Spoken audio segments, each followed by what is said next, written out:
जय श्री कृष्ण। जय श्री कृष्ण। हम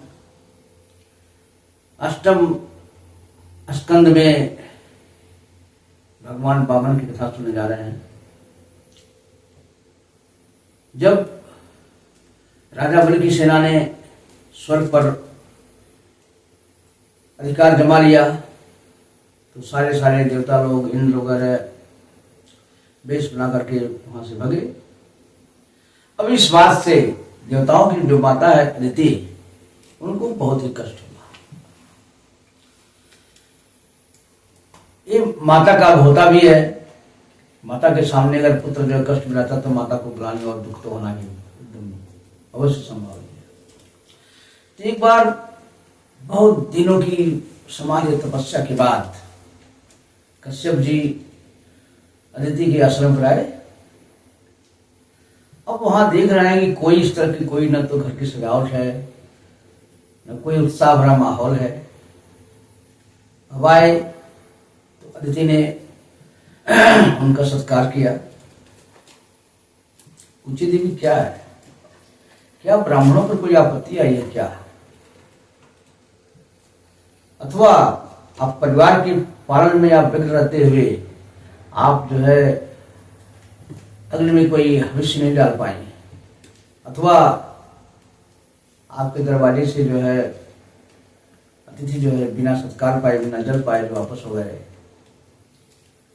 क्योंकि मैं समझता हूं कि जो लोग योग नहीं जानते हैं और गृहस्थ आश्रम के लिए यह गृहस्थ आश्रम ऐसा है कि अर्थ, धर्म और काम ये तीनों का सेवन कराने वाला है। इससे तीनों की उपलब्धि होती है। लेकिन आप हमेशा जो प्रसन्न रहते हो, आज तुम्हारा चेहरा मलिन है, क्या है? अदिति हाथ जोड़कर बोली, प्रभु आप सर्वंतर्यामी हैं, आपसे छिपा क्या है? लेकिन आप पूछ रहे हैं तो मैं कह रही हूं कि अति बलशाली दैत्यों ने हमारे पुत्रों को स्वर्गलोक से खरीद दिया और उनके ऐश्वर्य को, हमारे धन को, हमारी सुख संपत्ति को सब छीन लिया और हमको वहां से भगा दिया है। ये मेरे कष्ट का एकमात्र कारण है। और आप समर्थ हैं और आप अपने संकल्प से ही कुछ ऐसा उपाय बताइए जिससे हमारे पुत्र जो है पुनः पुनः स्वर्ग पर आसीन हो सकें और सुख से रह सकें। तो उस मन ही मन ध्यान लगाए, कश्यप जी बोले ये भगवान की माया कितनी विलक्षण है और ये माया के चलते ही आपसे संबंध होते हैं।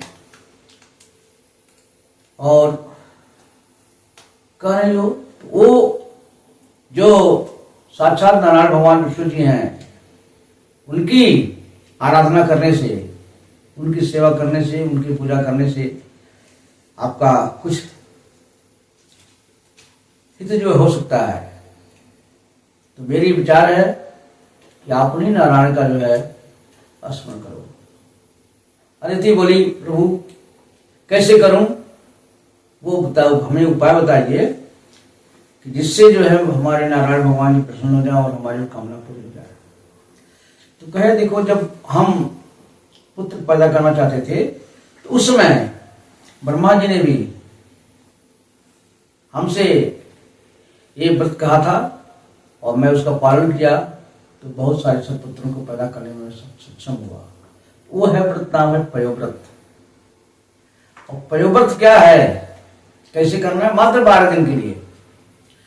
ये शुक्ल पक्ष में आपको करना है, फागुन महीने की जो है शुक्ल पक्ष में करना है। और उस 12 दिन तक सिर्फ जो है दूध ही पीना है और अन्य कोई आहार नहीं लेना है। और यदि संभव हो तो जहां पर सुअर ये अपने खुरों से जो है मिट्टी खन देता है, उस मिट्टी को लाइए और अपने पूरे शरीर में रगड़ कर दिए, स्नान करिए। और माता पृथ्वी का वंदना करते हुए कहिए, माता आपको प्रतिष्ठित करने के लिए 12 भगवान ने आपको लाया आप हमारे समस्त पापों को दूर करें और हमारी मनोकामनाओं को पूर्ण करें। इसके बाद देवता मूर्ति, ब्राह्मण, गौ, इनकी पूजा करते हुए ये भगवान की जो मूर्ति है उसको दूध से स्नान कराएं और विधिवत भगवान की में अपने सब चित्त को लगा करके उनकी पूजा अर्चना करनी चाहिए। और हो सके तो प्रतिदिन कम से कम 2 ब्राह्मणों को भोजन कराइए। और ये जब 12 दिन का समय खत्म हो जाता है तो अच्छी सी जो है सभी ब्राह्मणों को बुला करके दक्षिणा दीजिए और खास करके खीर का भोग लगाइए और हवन करिए और इससे जो है अवश्य ही भगवान की कृपा प्राप्त होगी। अब जैसा कश्यप जी ने बताया अदिति को, अदिति ने उस समय आने पर व्रत किया, बहुत ही निष्ठा पूर्वक, श्रद्धा पूर्वक अदिति ने वो पयोव्रत किया और उसका सत्फल तत्काल 12वां दिन जब बीता तो भगवान नारायण साक्षात चतुर्भुज रूप में दोनों के सामने प्रकट हो गए। जो भी उनका है आकर्षक स्वरूप और कहे देवताओं की जननी रति, आपने बहुत ही निष्ठा पूर्वक ये प्रयोग किया, मैं आपसे बहुत प्रसन्न हूं और मैं जानता हूं आपके जो कष्ट है कि आप क्या चाहती हो कि जो है आपके पुत्रों को पुनः पुनः जो है वो स्वर्ग की प्राप्ति, उनका जो निवास स्थान वहां मिल जाए और तुम चाहती हो कि युद्ध में उनको हरा करके फिर कर दे जाए। लेकिन मेरा मानना है कि इस समय उनको युद्ध के द्वारा हराया नहीं सकता है, क्योंकि इस समय ईश्वर और ब्राह्मण उनके अनुकूल हैं। लेकिन आपने मेरी पूजा की, अर्चना की, तो ऐसा नहीं है कि जो है मेरी पूजा आपको निष्फल होगी।